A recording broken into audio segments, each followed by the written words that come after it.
Pengadilan Tata Usaha Negara Jakarta menolak seluruh permohonan keberatan yang diajukan Universitas Gadjah Mada terkait dengan keterbukaan informasi ijazah mantan Presiden Joko Widodo. Putusan ini menguatkan penetapan Komisi Informasi Publik yang mewajibkan UGM membuka dokumen akademik Jokowi kepada publik.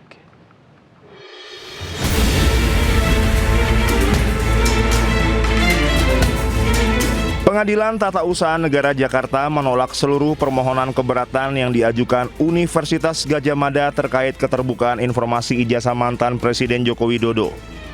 Putusan ini menguatkan penetapan Komisi Informasi Publik yang mewajibkan UGM membuka dokumen akademik Jokowi kepada publik.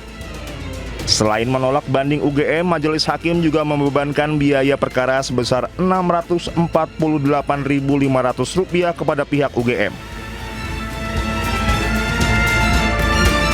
Tim kuasa hukum bongkar ijazah Jokowi atau Bonjowi, Edi Hardu, menyebut putusan ini adalah kemenangan demokrasi. UGM pun diminta untuk segera membuka dokumen akademik milik Jokowi ke publik. Kemenangan rakyat, kemenangan demokrasi. Salah satu unsur penting dalam demokrasi itu adalah keterbukaan.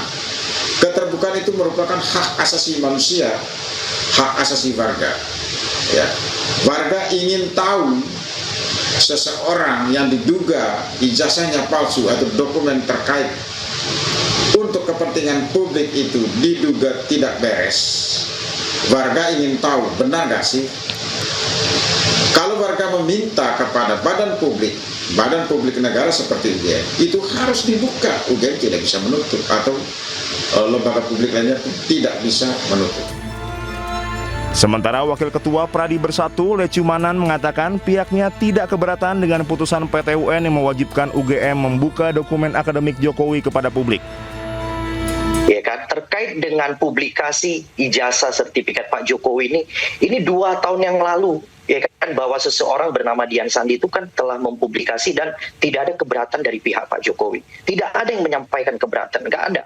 Ya kan, cuman kami keberatan ketika ya kan ijazah yang dipublikasi oleh seseorang bernama Dian Sandi yang kemudian diolok-olok, dijatuhkan harkat dan martabat yang kebetulan ada di foto itu, dan nama yang tertera di ijazah itu direndahkan serendah-rendahnya. Itu yang menjadi keberatan.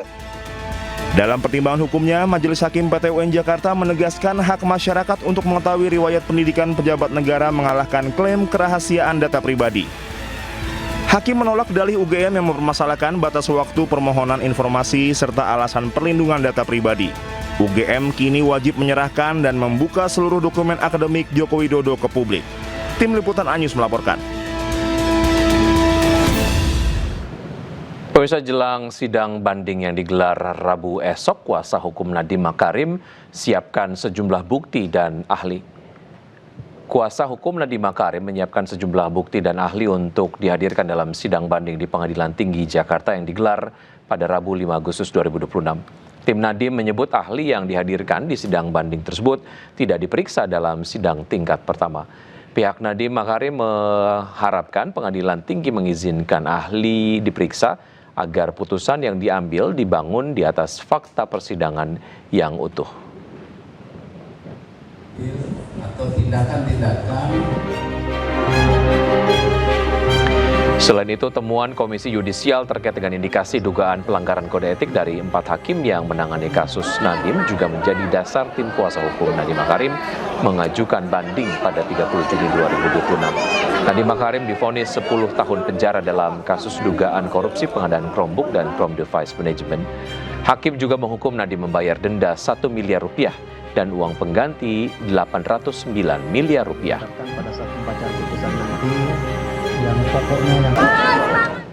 Viral di media sosial, YouTuber Big Mo promosikan sebuah produk liquid vape ke anak-anak saat live streaming. Selain menuai protes netizen, KPAI juga ikut mengecam dan meminta polisi bertindak tegas.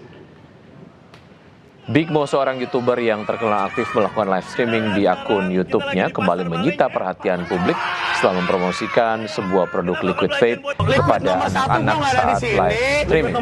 Dalam video tersebut, Big Mo bersama rekannya meminta kepada sejumlah anak-anak untuk mengucapkan adlibs terkait dengan produk liquid vape yang bekerja sama dengan dirinya.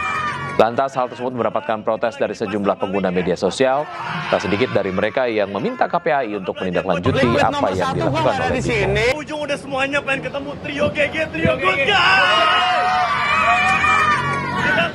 Ya, tak lama dikritik oleh netizen, Bimo langsung mengunggah video permohonan maaf di akun YouTube-nya.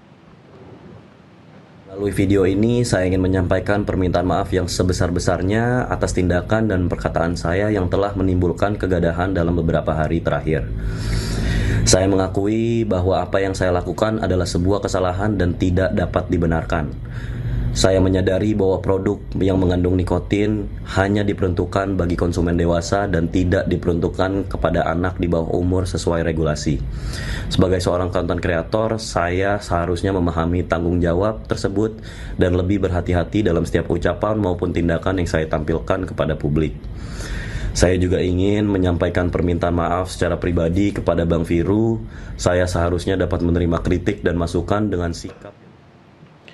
Hari ini sidang pra-peradilan ketiga Roy Suryo kembali digelar di PN Jakarta Selatan. Agendanya pembacaan kesimpulan dari masing-masing pihak. Sidang dijadwalkan dimulai pukul 2 siang di Pengadilan Negeri Jakarta Selatan. Dalam agenda kali ini, pihak pemohon maupun termohon akan menyampaikan kesimpulan yang merangkum seluruh dalil, bukti, serta keterangan yang telah disampaikan selama proses persidangan. Sidang sebelumnya, pihak termohon Polda Metro Jaya hadirkan saksi ahli hukum pidana. Setelah tahap kesimpulan selesai, Hakim Tunggal dijadwalkan membacakan putusan. Yang ada alasan berdasarkan undang-undang atau karena kekeliruan oleh orangnya atau hukum yang diterapkan. Jadi kami mau pamit untuk kemudian melaksanakan ibadah. Terima kasih. Wassalamualaikum warahmatullahi wabarakatuh. Untuk informasi terkini sudah ada jurnalis iNews Indira Utomo di Pengadilan Negeri Jakarta Selatan. Selamat siang Indira, apa Roy Suryo dan juga tim Polda Metro Jaya sudah tiba di lokasi? Ya, selamat siang Wiki dan juga pemirsa. Memang untuk sidang pra-peradilan ketiga hari ini yang beragendakan pembacaan kesimpulan atas tuntutan ganti rugi dan penangkapan penahanan yang diajukan Roy Suryo akan kembali digelar pada pukul 14. Sebelumnya kemarin kita telah sama-sama mendengarkan pra-peradilan, yakni keterangan dari pihak ahli pidana yang dihadirkan dari pihak termohon, yakni Polda Metro Jaya. Kemarin mereka menghadirkan ahli hukum pidana, yakni Henry Jayadi, yang merupakan dosen Fakultas Hukum Universitas Kristen Indonesia.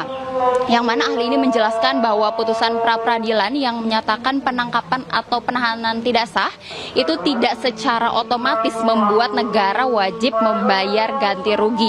Dan berdasarkan pasal 95 KUHP memang memberikan hak kepada tersangka untuk mengajukan ganti rugi, namun harus memenuhi mekanisme syarat yang berlaku di pra-peradilan. Ahli juga menyebut ada 3 dasar yang dapat menjadi alasan untuk tuntutan ganti rugi. Yang pertama, tindakan penyidik ini memang sewenang-wenang. Yang kedua, terjadi salah tangkap. Yang ketiga, serta adanya penerapan hukum yang bertentangan. Kemudian ahli juga menegaskan hakim tetap harus menilai apakah kerugian yang diklaim ini benar-benar akibat dari tindakan penyidik atau tidak. Dan dari kuasa hukum Roy Suryo justru mengeklaim sebaliknya, bahwa keterangan dari ahli pidana ini yang dihadirkan justru bisa menguntungkan tim mereka begitu. Dan kami akan terus update informasi terbaru mengenai persidangan hari ini kepada Anda, Wiki. Baik Indira, terima kasih atas informasi yang Anda sudah sampaikan. Selamat bertugas kembali.